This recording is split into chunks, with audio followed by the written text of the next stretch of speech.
So one of the things I was reflecting on this morning is this thing about confusion and clarity, and that actually you can learn how to choose between the two, which is what the meditation is all about. So what is confusion? As if you didn't know. So what causes it? And basically it's a struggle to improve our experience. That's where the confusion comes from. So, like, we reject the bad, we grasp after the good, and that distorts our perception. And all kinds of triggers get pushed. And unfortunately, the inevitable result of confusion is suffering.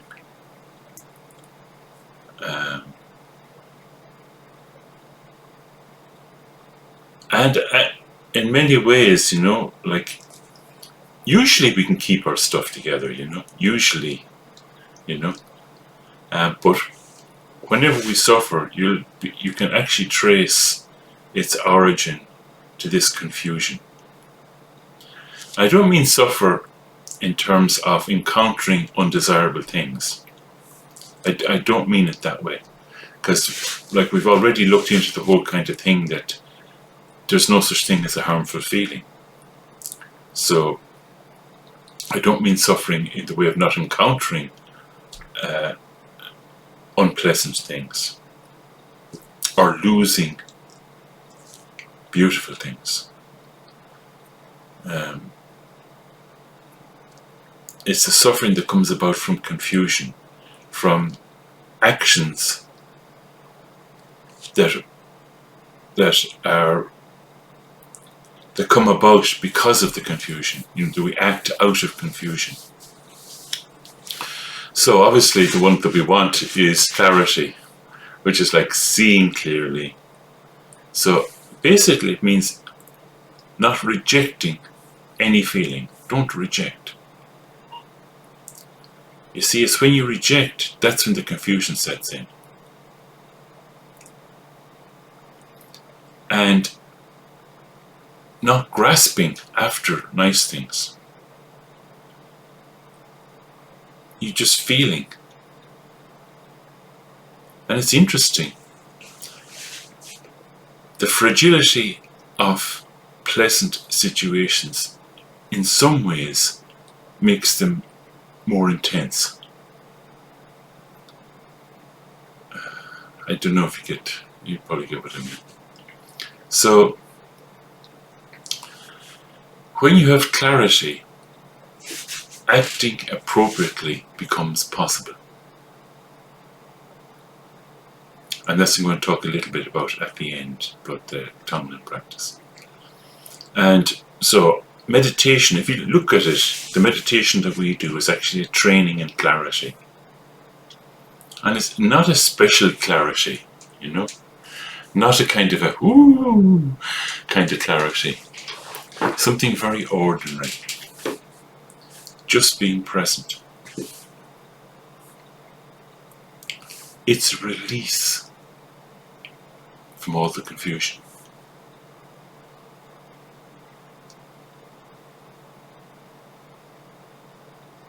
This is what makes it possible to sit for long periods, is the fact that you're released from confusion. Might take a little practice. And basically it's kind of like in the presence, particularly in the meditation practice, which you do in a special environment like we're doing now, it's okay to experience any feeling and just enjoy the release from struggle. Okay, so let's give that a lash.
completely ordinary, just present. Nothing special. Just sitting there, breathing, seeing, hearing, just present. Thoughts coming and going, just present.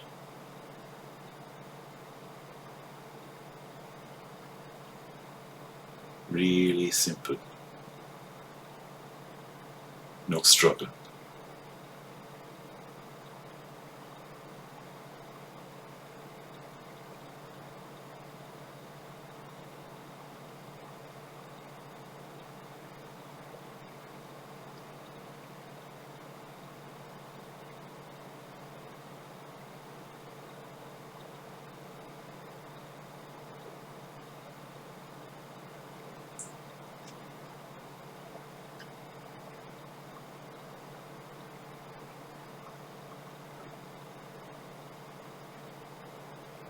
Again and again, just returning to being present. If your mind has lots of thoughts in it, it's okay. Just drop it. Be present.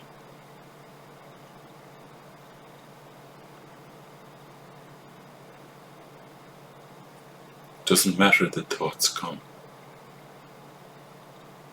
It's following them that's the problem.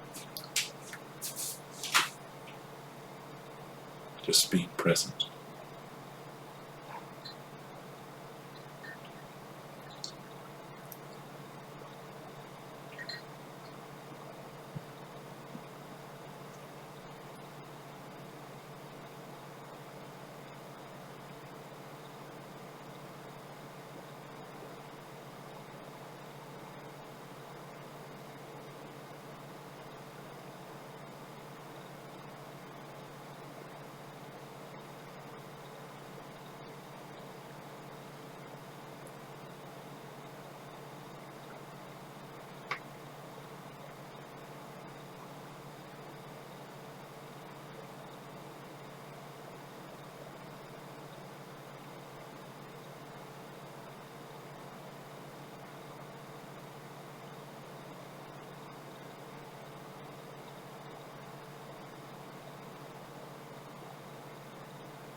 If you get upset, feel your breath.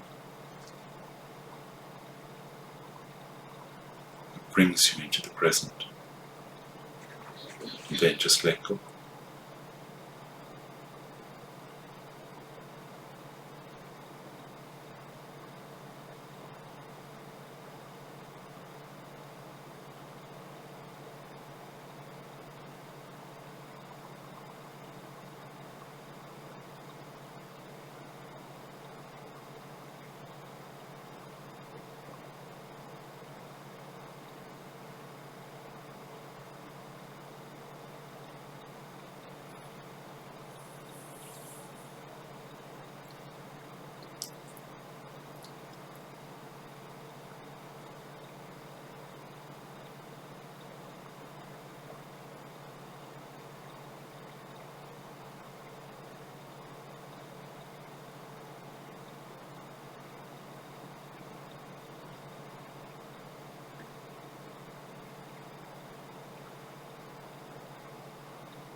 No need to judge yourself. Just present. No need to relate to anything. Just open.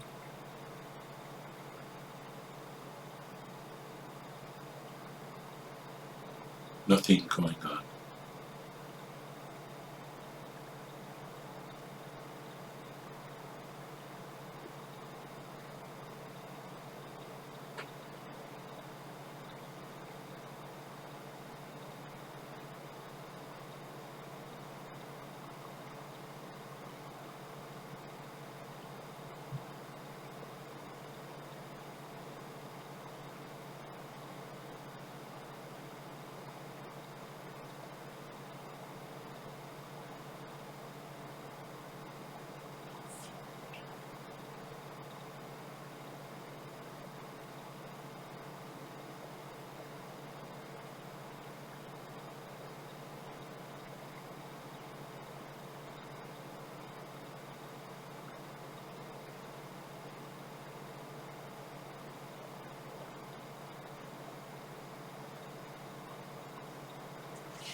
Release. Let go.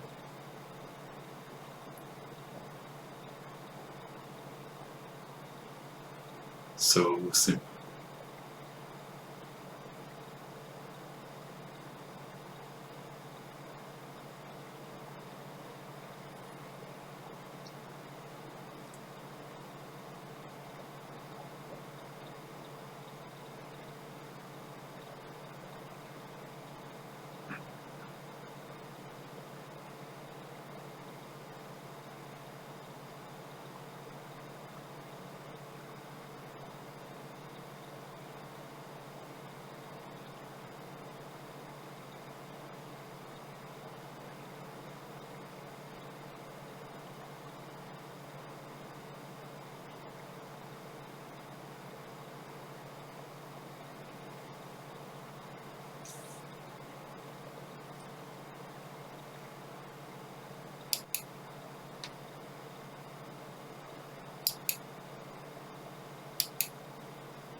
Nice start to the day.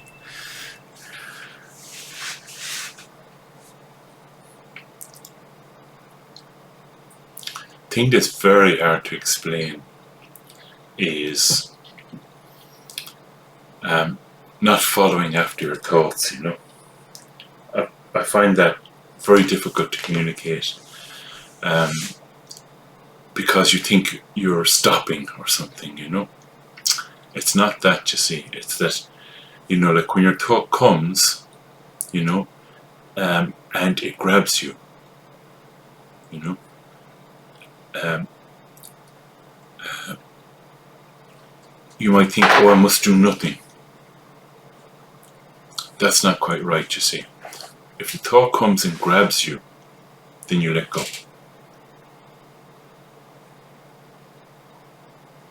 Actually, that wasn't a bad explanation. I hope you get it.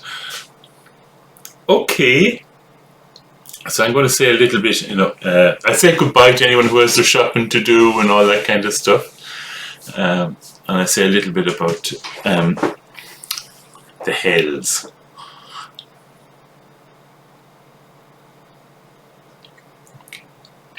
Hi, Martin. You good? See you, Linda. So, I don't know quite how to start this, but I'll start anyway. That, Buddhism is a far superior religion, Other religions, they just have hot hells, where you burn in damnation, In Buddhism, we've got two kinds of hells. We have hot hells and cold hells. So it's a superior religion. But as you know, I don't give a damn about religion. I'm not interested in religion at all. What are they talking about? So hot hell is like, when you're really angry and you lash out. That's the experience of a hot hell. What's the experience of a cold hell?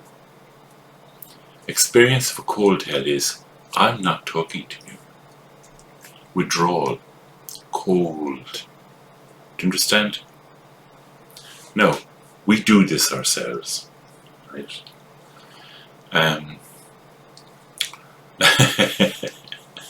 Maybe several times a day we have both hot and cold experiences, They're both types of anger, So you might find, like in families, you have these, what do you call it? Oh, like I'm amazed sometimes. You have these ongoing things, go on for years, where a person isn't talking to another person. And the reason for that is that that person is experiencing cold anger. They are suffering. You mightn't think it, they are suffering. It's their way of dealing with something. A way of dealing with something that hurts themselves. It's not nice, really. Do you know what I'm talking about?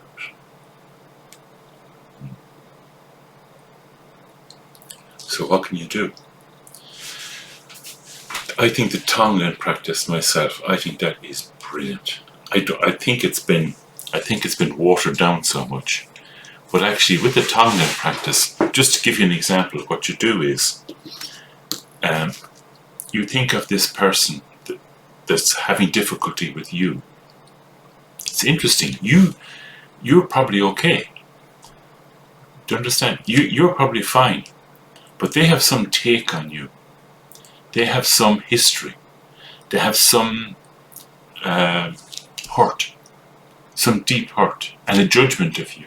They've got all this stuff, right? But you're probably okay. Okay. So what do? You begin by feeling their suffering. You begin by thinking of them. And feeling what it's like to be like that. And then from the depth of your heart you really wish, I wish that could end. You really feel for them. This is the basis of the Tonglen practice. So then as you breathe in, now you can do it on the breath. It's the traditional way of doing it. As you breathe in, you really intensify your feeling of their suffering. And as you feel their suffering, somehow or other, their suffering lessens. And then, because one of the things that happens when you feel somebody else's suffering is that you have a compassionate response. There's compassion evoked from you. And then as you breathe out, you imagine like a golden light touching them and healing them and bringing them openness, bringing them the feeling of love. And you do this several times. And you feel that as you're doing this, their coldness is dissolving, and that your compassion, your love is touching them and changing them, transforming them. They're becoming more whole and real. And one of the things you find, you're doing this practice on your own, right?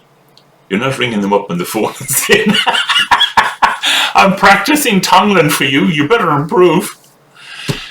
You know, you just do this in your own space, right? In your own space. And something extraordinary happens. I'm not promising you anything, right? Don't hope for change. But this is a powerful practice.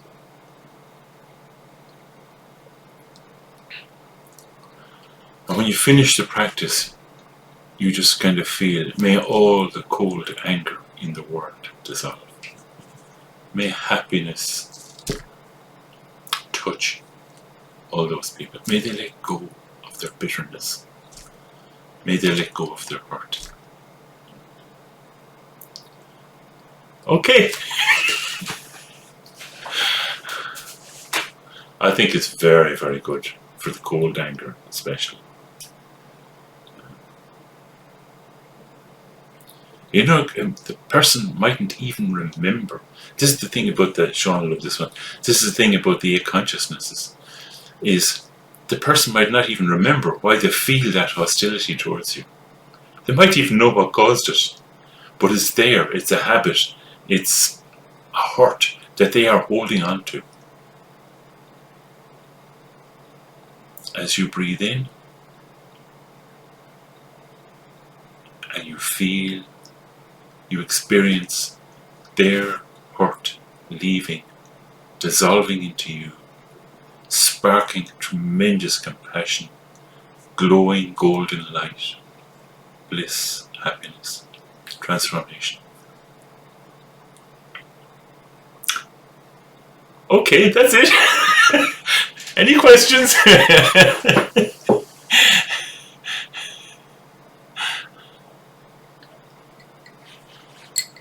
Martin, can we apply this technique to people who are seriously ill, sort of that stage to ease the passing away?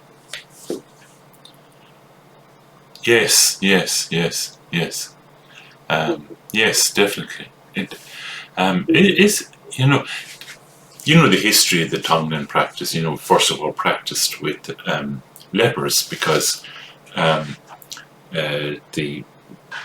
guru actually thought that this is such an advanced practice. Only people who are facing death, who are outcasts from society, could possibly take on board the idea of feeling nastiness, of experiencing the uncomfortable, And the curious thing was that many of the lepers became cured. It's a very powerful practice. And it's lovely because, you're many times, I think you know this too as well, Oj, that many times you're in a situation where you cannot help. You're powerless to help. You can do that practice. And so it changes something. It's the atmosphere, something it changes, It's wonderful. Martin, can I ask a question? Yes, Donna. Can you apply it generically in the sense that you might not even know that someone has these feelings towards you, but can you still use that practice in case there are people out there that feel like that? Yeah, of course. Yeah. It's really good if you have an instance, something real that triggers your compassion. That brings real strength to the practice. If it's real. And don't expect change. Don't be doing it to change the person. You're just doing this to help. Yeah. Thank you.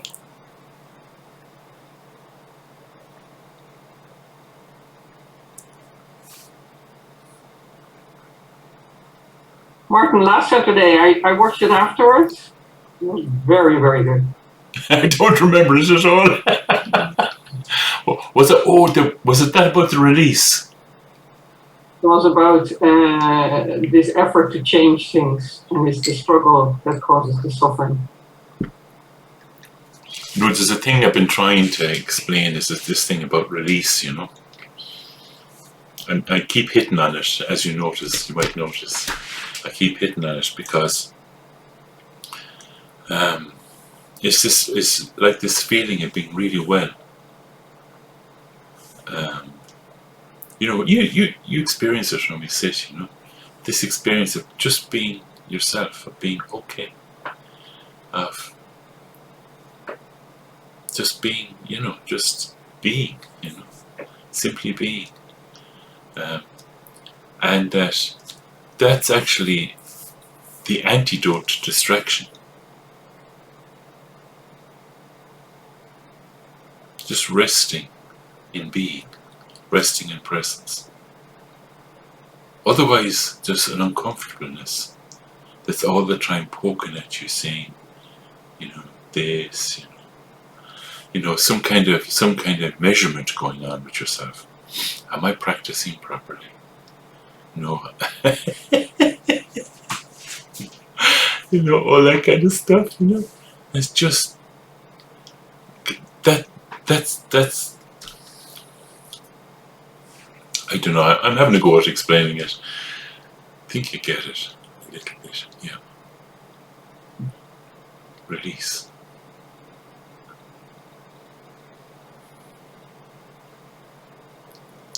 Yeah, some of these Saturday things are quite good. You know, I go back. Maybe I should.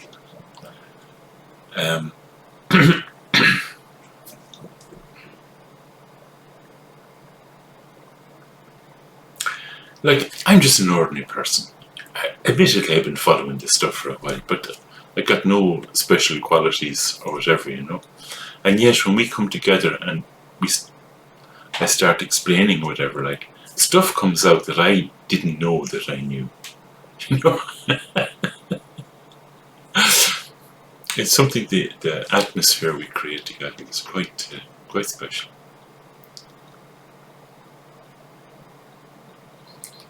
Okay. I have a question, and Yes. I'm not sure how to frame it. But do you know, whenever you so you want to do Tonglen, and maybe it's for various reasons. It could be like at the end of the day, or you're overfed, or you're tired. Is there a wee step prior to that where you I think, I don't know if the word's right, ready yourself? You know, where you think of like, I think of Our Lady. I don't know what anybody else thinks of, but that's what I think, and try to think of her giving me compassion. And I just wondered, it's very hard to set the scene, set the situation right for yourself. Do you know what I'm trying to say? I do. I have a very simple rule of thumb. Whatever works. Right. Whatever works, you know.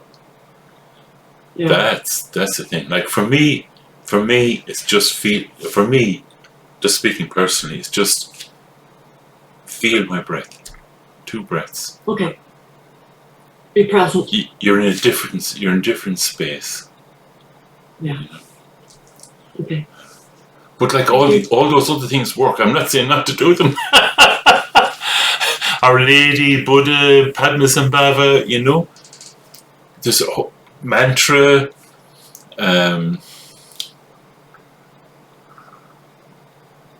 What else? Feeling the presence, like imagine and feeling the presence. Whether it's Our Lady, your teacher, you know, Sagar Rinpoche, somebody who really kind of makes you feel or gives you that kind of feeling, connects you with that feeling. Yeah. Okay. But sometimes I just forget that stage, and it's only when I think and say I will be doing this. Otherwise, I just sit down and think, right, give me a result. Sorry, that's bad example. that's one of the things you notice. One of the things you notice I started saying, like when we go to practice, is don't be in a rush. Yeah. Don't be in a rush to settle. It's very important, you see, because that's the mindset of grasping. Don't be in a rush. Okay, you only have 5 minutes to sit. No problem. You know, make a cup of tea. Unless it takes you more than 5 minutes, make yourself a cup of tea. You know, that's all part. It's all part to just be, you know. And anyway, there's something in the back of my head. It might come out eventually as something. There was something you said, Catherine, about I'm going to do this.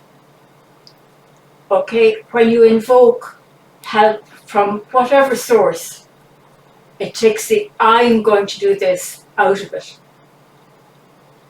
You know, you're help. You're requesting help. Yeah. No, that's big, Cecily. Thank you for that. Yeah, it's back to that. I completely missed it. Thank you. Well, there's a prayer that we say every day that involves asking for help to help all sentient beings. So it's not just I'm going to help all sentient beings.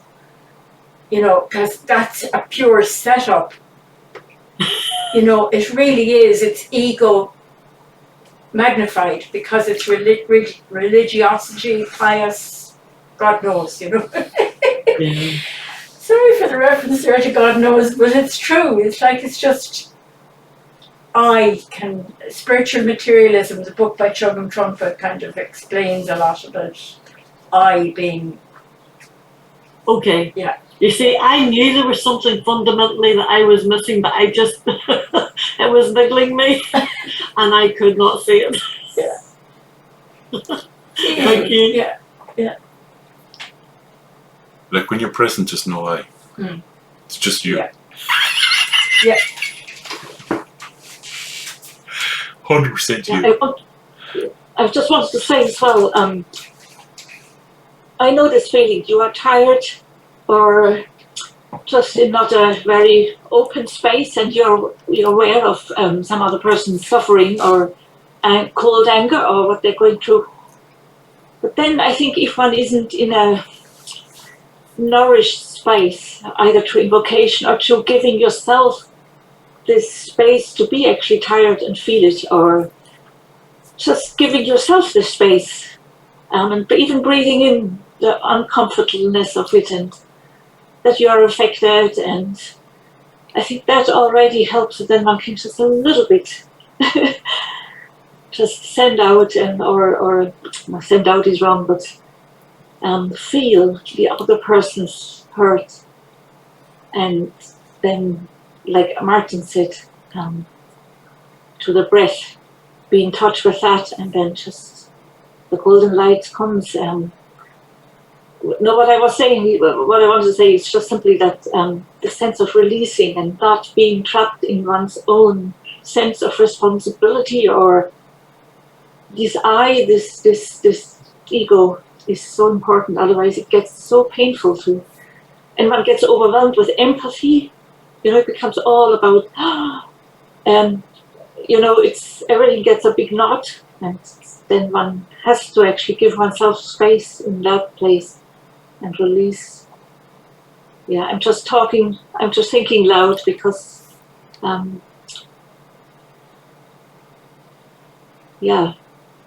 I think whatever space one finds oneself in as you're doing this practice, always give yourself space to feel where you are at that moment.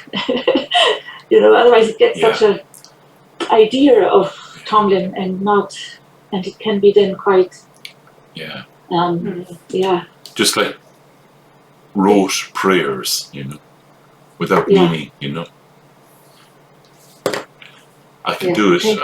I can say a big long prayer, and have no connection with it at all. Yeah, no connection. That's it. The connection. That's what I mean. Yes. Just hollow then if you're not present with him. Where your own. Yeah. I don't have the word now. It's good, Irene. You explained yourself quite well, That's I what I thought. mean. Yeah. And that comes to invocation, obviously, as well. So, good. I shut up now. Okay. It's just, yeah. Are we done? Oh, Saif maybe has something to say, or else she's... No, she's just getting ready to switch off. Okay, alright, okay. Let's say goodbye.